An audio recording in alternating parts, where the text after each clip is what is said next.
That's the way Dukes was setting it up. Like somehow, you the first person to ever say this.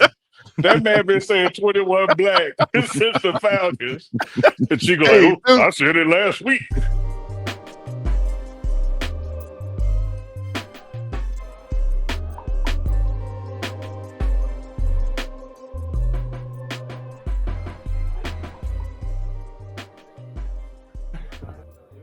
God bless each and every one of you. Wyoming's head coach, Coach Suavel. Tremendous career. When I read up and study some of these guys, I'm marveled at the stops they've had, the elevation that they've climbed to, and the opportunities they've been afforded, and they've taken advantage of it. And he's just another good one, good guy. I always have someone who reach out to me and tell me about the character of the not only the team but the coaches that I'm getting ready to coach against. And this gentleman is unbelievable. He has done a fantastic job with the opportunity afforded, coming from the defensive back and the safeties since 2020. So he has understanding of this university, and he's done a heck of a job, man. So proud of him, proud to be up against him. I can't wait to see how we match up. Students of the week, Taufik Bayard, who's been playing his butt off as well, and Mantrez Walker out of Georgia. Team notes. Shout out to volleyball and soccer. Volleyball is 9-0. Wow. We wish we were them. Just the second time in program history. I just asked for someone to put schedules. We need all the athletic schedules in the dining hall so we could support one another, because we don't know. We sit there and eat with them all the time. And I was just talking to, forgot which team it was, lacrosse. And like, when do y'all play? What's the schedule? And I want to know so we could come and support them. But shout out to the volleyball team. Soccer is 6-1. I love their coaching staff. I love those guys. They've lost a lot of weight and they're looking real good. They're eating right, looking healthy. I love those guys to life. And they hit that portal hard, didn't they? They hit it hard. I'm proud of them. They have a Big 12 opener at home against Kansas State on Thursday night. That looked like prenup feel to me. When you've been through what I've been through, that looks like prenup to me. Okay, but I guess it's not. You can tell I'm in a silly mood today. This week is family weekend. We're going to have a packed house. I love family weekend. So the families of all the students can come here and see their babies, see their kids. It's going to be phenomenal as well. Let's go after the sip of water. Coach, through a quarter of the season so far, what would you say you've learned about your group so far? I don't see quitting the guys. Like, we had practice Saturday, Sunday, and usually if you practice 60 or 70% of the plays, you get that day off. You have to, come out there dressed, but you don't have to work. The whole defense came out there padded up. And I said, wow. I said, why do you guys wear your pads? They said, because we didn't feel like we played well. We got to work. And I think everybody but maybe 2 or 3 players on the offense was padded up. So it's kind of the same sentiment. So I'm proud of the resilience. I'm proud of the way they responded today. Usually the first days of the week are horrendous practices. They worked their butts off today.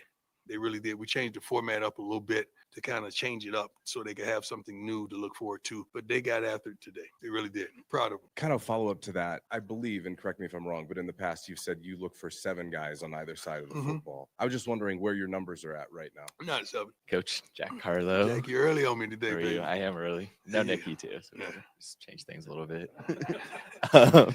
I got a haircut and a clean shave. You like it? Shout out to Great Clips. Great clips. Like All right. They did a good They job. better be paying you, man. Don't give nobody shouts out. Take it from me. Don't give nobody no shout out unless they taking care of you. I don't know if they're sponsored. All right. Okay. All right. There's a video, I think yesterday or the day before, you said, why not us, in terms of Right. this thing around. I was wondering if you could speak a little bit more on that.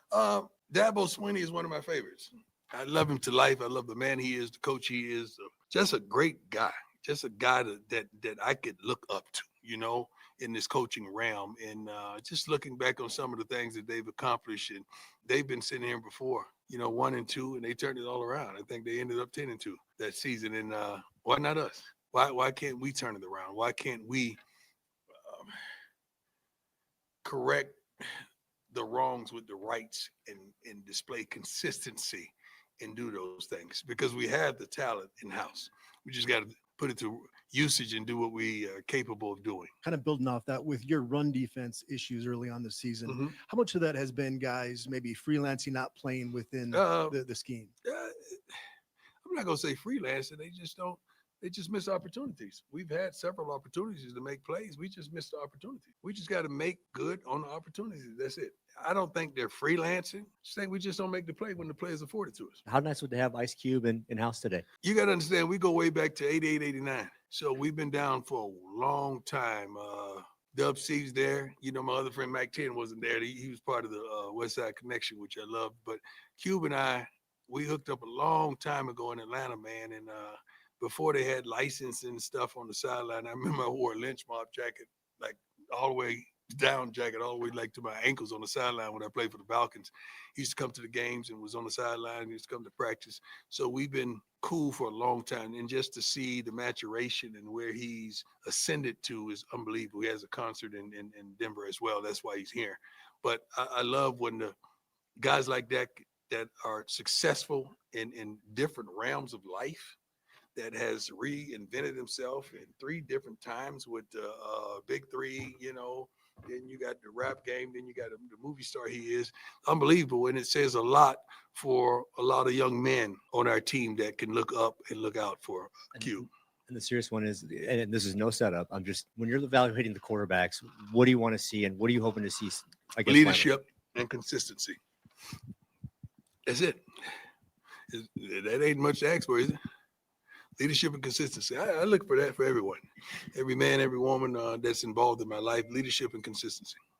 Based on what you know about, your personnel on offense, the skill sets of everybody on that unit, what do you feel like the identity of this offense should be, or is that something you guys are still trying to work through and figure out? You don't want to say what things should be. I mean, because that just gets you upset when you walk out of here. What things should be. I should be probably 5 pounds heavier right now, but I had the little setbacks. We're getting there, and we're gonna get there within the next maybe Saturday, maybe a couple games after that. But we're gonna get there with the consistency that we desire. I can see it. We're gonna get there. Hey, Coach, John Treach, 9 News. After the game against Houston, you said you were surprised by how the team played several times. Has that caused you to dramatically change how you prepare the team? We changed up a little bit. Say, for instance, you start with tempo. I may not start with tempo. I may start with first down runs. Give me 2 first down plays. Offense and defense, 1s versus 1s, 2s versus 2s. Because that's what we're going to start the game off with. And I want us to get 5 yards on first down offensively, and I want us to prevent 4 to 5 yards on defense. So you may change up the structure of how you attack practice to make sure you could get the best out of your young men. You got to understand your team, the dynamics of your team, how we practice. Normally, the first day of the weeks are the worst days of practice, and I don't condone that whatsoever. So we change it up to keep it a little lifelike, and we don't have a long practice, long tenuous practice, but we get a lot done walking through as well as full speed. Hey, Coach, Brian Howell, the Daily Camera. Just curious if you've decided what you're going to do with quarterback this week. Yeah, most definitely have. Yeah. And then as a follow-up to that, don't know what your decision is, but as far as Caden goes, what is something you need to see from him that you weren't seeing when he was in the start? I think I just said a minute ago, leadership, right, is what I want to see from inconsistency from all our guys, not just Caden. Leadership and consistency from all of our guys at that position. Hey, Coach. Jake Schwanestein, How you VR. Doing well. How you doing? Stopping the quarterback run was an issue for you guys again on Friday night. Just how frustrating is that keeps popping up and it's something that keeps killing you? Very frustrating. I think we did statistics. I think I may be mistaken, but it's almost like 109 and 7 are the records of the teams that have given up, I think, surrendered 200 yards rushing. They've lost, to like 109 to 7. Something as drastic as that. It's a crazy, staggering number. I may not be correct on the number, but I know it's something like that, of that nature. You're not going to win when you give up a couple 100 yards rushing. The other night after the game, I know you said you didn't want to single out any defensive player after a Right. performance like that, but I Right. was wondering how you've seen two freshmen in London Merritt and Alex McPherson come along at edge. It seems like those guys are showing some things to build with moving forward. All of them are. I think not just those two, all of them are. See, you can't just, you're thinking just because they're freshmen, they're doing a great job. I don't judge them as the year and their age. That don't mean nothing to me. Like a new person in here, you don't want to ask a stupid question, new or old, right? I'm not saying that's stupid question. You good with me. You know you're good with me. But no, I don't judge them like that. I don't look out there and say, oh, that's a freshman. No, man. You in a Colorado Buff uniform, you deserve to be on the field. You better do your job. I don't give a darn how old you are or what year you are. You're expected to do a job, and we're going to hold you accountable for it. Ryland Scholes from Route Report. What stands out on tape when you go back and you watch Wyoming? They're physical up front. I feel like offensive line and defensive line, these guys are physical up front. They coach well, man. I know that's a cliche, but they really are coached well. They're not going to make a lot of mistakes. I don't think they're going to beat themselves. You don't have to beat them. They're really coached well. And these guys want to win. You got to understand, when you're playing against us, that's, not that we're all that, but it's a chip. You want to, you're going to be on television, you're going to get a chance to shine in front of a national audience, and you want to dominate us. That's the thing. We just got to be prepared for that thought process. Going back to the identity question, it's which comes first, identity or winning? Winning or identity? Winning. How much I patience? don't give a darn what I did. First of all, I don't know coaches that seek identity. I think coaches seek wins. You could call it what you want. It looks the way it looks. I don't care what kind of car we pull up in. Long as we pull out of here with a W, I'm good. So I don't really get into the identity thing, not whatsoever. I would like to do some things better. We like to stop the run. We like to run the ball. We like to be consistent offensively and defensively. We'd love to do those things better, but I can't be narrowed down with what's your identity? What does that mean? What does that mean? What's your identity? I don't even know what that means. Excuse you? I don't think we can hang our hat out. Like Ohio State won the national championship, right? What did they hang their hat on? Running the football. But they had two runners. You can't hang your hat on two running backs. That's not nothing to hang your hat on. It's got to be everybody got two running backs. They can't kick your butt without the line. I don't care how great they are. Without the line, they can't kick your butt. Like, I understand what you're trying to say, but winning is winning, man. It's not one thing you can hang your hat on. I would love to say, shoot, we could do this and we could do that, but you got to have consistency before you start opening your mouth and rambling it off like that. Excuse me? I'm not a patient man. I'm not a patient man on anything. So I'm a fixer, man. I want to fix the problems. I'm not a guy that want to linger and just have that kind of stuff going on. I'm just as upset with some of you watching when you watch the TV or you're there.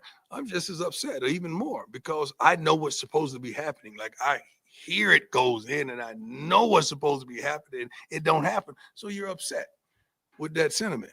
But we're going to get it together. I think we have I know we have the young men inside that locker room and the coaching staff to get it together. How you doing? Quick question about what you talked about so far this morning. Would you say another word to define this team would be perseverance? I don't understand. In terms of where they're going right now, in terms of the development. I know it's early on in the season, but I'm not going to say we're persevering right now. That's like we just staying alive. Now, that's not the correct word for what we're dealing with right now. We really just trying to find consistency in certain areas that will enable us to win. We want this to happen like this. We want this guy to do that. We want this to happen like that. It's a consistency in something that I can see, that I know we're capable of doing, that we have not yet done consistently yet. We've only done it in spurts. Coach Tyler King with the Denver Gazette. You mentioned all of the guys on the defense and the majority of the offense wanting to come out with their pads on for the first day, the first practice after the game. Does that show you that this group is willing to put the work into to fix things, and that gives you the confidence that you're going to turn around? Well, I have the confidence regardless of that. But yeah, I don't.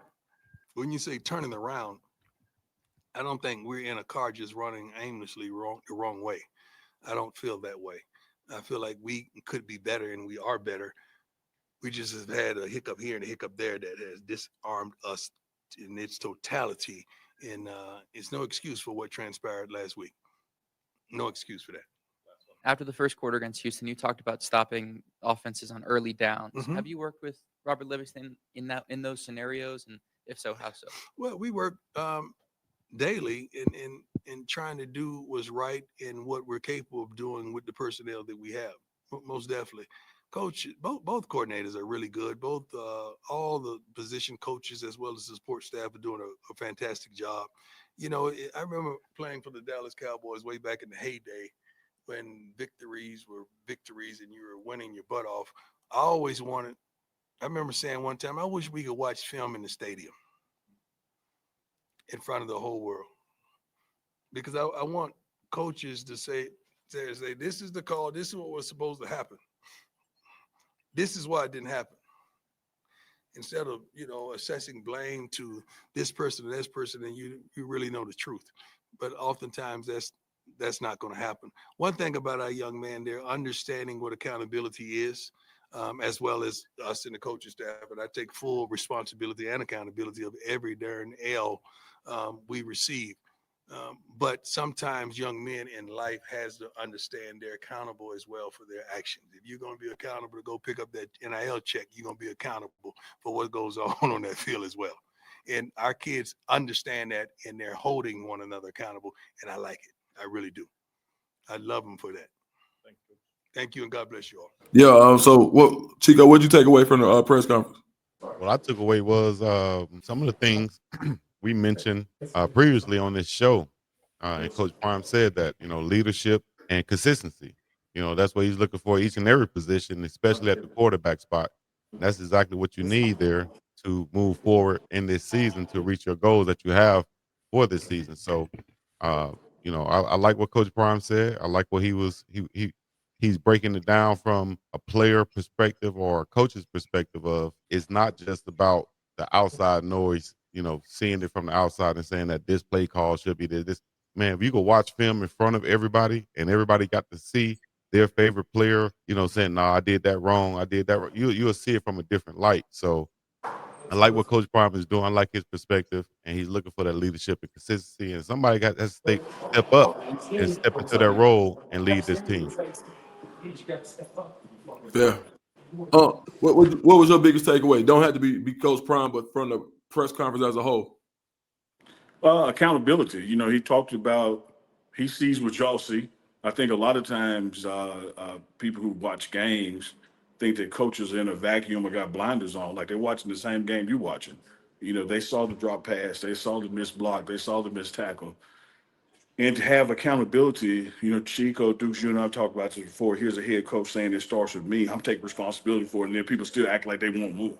Like what more can a person say other than that? What more can a person do other than that? So the theme this week has already been, accountability. We got practice on Sunday that started there, accountability. Same thing with meetings yesterday. Same thing with practice today is accountability. And I think that you'll see people rise to the occasion. And he talked about even making changes. For instance, you guys know that typically in team meetings, you get grades. He's like, man, forget the grade stuff. We're going to start showing the practice clips of who did what, right and wrong, so people can see themselves instead of just hoping and wishing for a specific grade. Same thing, Chico. I talked about from my vantage point, one of the glaring omissions was our inability to move the chains in a positive direction on first down. What did Coach Prime change today? First thing we did, 1st and 10, 2nd and 8, competition. Because he recognizes, I saw what y'all saw. Mm-hmm. You can't go negative on first down. Like now you're making 2nd down longer, making 3rd down longer. Talking about stopping the run. What did he do there at practice? had new portions where it was 3rd and 8 and 3rd and 3. Go at it. Ones on ones, twos on twos. So that's a part of that accountability situation where, look, I see what's wrong. I see what could have gone differently or should have gone differently. Let's do the things in practice and team meetings to address it. Yeah, absolutely. Yeah, it's one of those things where I just feel like it's part of the game, right? Where people are going, like fans want stuff to be fixed today. And it don't matter what team it is. Like he even goes back to him when he was playing with the Cowboys. The Cowboys was winning everything at that time. He still wanted to be able to show film because of how the Cowboys were being critiqued. So it's just part of the game. You know, he built for it. I think the team is built for it. I think when you sign up to go play for Colorado, you know you're going to be looked at with a fine-tooth comb. And there's no denying the fact that that's not been a good product that's been put on the field. Like he's not denying that. He's saying, look, that ain't it. Same thing that we see. He sees what we see. He sees what the fans see. So I think part of having such a strong fan base is going to be fans that want answers today. All right, what are you going to do about it? He can, like, literally, if Coach Brown went out and said, I'm going to change everything and I'm going to fire everybody. If he did that, people still wouldn't be happy. You still wouldn't make 100% people happy. Like, nobody would be happy. It's like one of those things, like, if I'm not happy with the product, then do something. And that's basically throwing something at the wall and seeing what sticks. So at the end of the day, it's not a whole lot you can do. I appreciate the fact that he said, now, 2 things that I saw was you got to stop the run, you got to run the ball. That don't make me a football genius, but it makes me have eyes. So at the end of the day, he said the same thing. You want to run the ball, you want to stop the run. And I think that's where, in my opinion, I think that's where it starts. Because that stat that he pulled was teams are 7-109 versus teams that give up a certain amount of rushing yards that the Buffaloes have given up. It's impossible to win at the way that they want to win at the clip that they're giving up rushing yards. You can't win like that. And so I think that gets fixed. And from what I'm hearing from him, is if he's taking accountability for it, saying it starts with him, then something's going to get fixed if they continue to give up rushing yards like that. Right. And also he spoke about getting some positive yardage on the offensive side of the ball on first down. And that goes back to what we talked about live during the game and on Uncle Chico post game, which is you have to not always have yourself in these 2nd and long situations. You have to find a way to get in 2nd and short because that opens up the playbook. That's exactly the situation that, excuse me, we have our defense put in a lot of times where the offense, the opposing team is facing 2nd and short, 3rd and short. Now that playbook is open, they can play action, they can roll out, they could do a bunch of different things that now we're on our heel as opposed to there being in 3rd and 13, 3rd and 9, 3rd and long. So we have to get some positive yardage on the offensive side, and we also need to, I think it'll be essential for this team to get up early in the ball games and have their defense playing with the lead. I think that's how this team is built. How do you get up early, Chico? Time out. Unball your fist. My God. Unball your fist. I should have started with that. This is not an attack. Because you're about to come from left field, and so I was just going to help prove your point. Starts on first down, which means don't get a sack on first down. Don't throw an interception on first down. Don't get tackle for loss on first down. Like, you have to positively move the chains forward because every 3 plays should be a first down. I think John Madden used to use words like matriculate down the field. Mm-hmm. We haven't been matriculating down the field. We've been flunking down the field. And when your offense continues to do that, the byproduct of that is a defense that gets overworked and overtired. Again, I go back to the start of that 3rd quarter. 17 plays, 8.5-minute drive. We get the ball, 3 plays, done. So whether it was a stop the run or not a run or a pass, whatever, you can't win a game like that, Dukes. No, you can't. No, you won't. You won't win the game like that. And I think I'm interested to see how the team comes out. You're gonna learn a lot about this team against Wyoming because this is a team that you're a 2-touchdown favorite. When it comes down to talent, you should win. And I think you'll learn a lot about how they come out. This is one of those times where it could be the crux of the season. Whereas, hey, look, the crossing point. This is the crossroads of the season. It can be before you get into the rest of that Big 12 schedule. I think you got a chance to go see what the Big 12 was going to be like. You got a few Russian-oriented teams that are coming out. And even with Coach Prime, they asking him what the identity is. I think Coach Prime is like, you got to win first to know what works. You can go say, hey, we're a passing team, and you go lose every game. All right, well, what's the point of being a passing team? So I think a lot of times, even when Coach Prime might say culture. Well, he don't believe in culture. Of course, we know what people what most people think culture is, but that's not what he subscribes to. It's not that he don't get it, and like he said in the press conference, I get what you're trying to say, but he's just not going to say that. Now, because it doesn't mean anything. Right. It has no substance to it. That's somebody Right. who just going off barbershop talk. Hey, this is what I hear people talk like. That's that football 101 manual. Step 1, develop an identity. Right. Step 2, like dog. Win. Right. Yeah. No. Not WHEN. WIN. Right. I think really and truly, as you win, the identity is going to come out. Like That's my point. Like yeah, it's right. like it's a byproduct of winning, because what happens is Mhm. people see, how did you win? Right. Oh, that becomes your that's identity. what their thing is. Right. A great show. We had the Absolutely. press Proud of conference, y'all, DJ brothers, man. McKinney, Tawfiq Byard, and Coach Prime. And y'all got our thoughts. Let us know what y'all think in the chat right now. Hit the like, subscribe, coming all the other good stuff. And we're going to get up and about this thing. Before we do, y'all make sure y'all hit the link in the chat. Go to unclechico.myshopify.com and get you some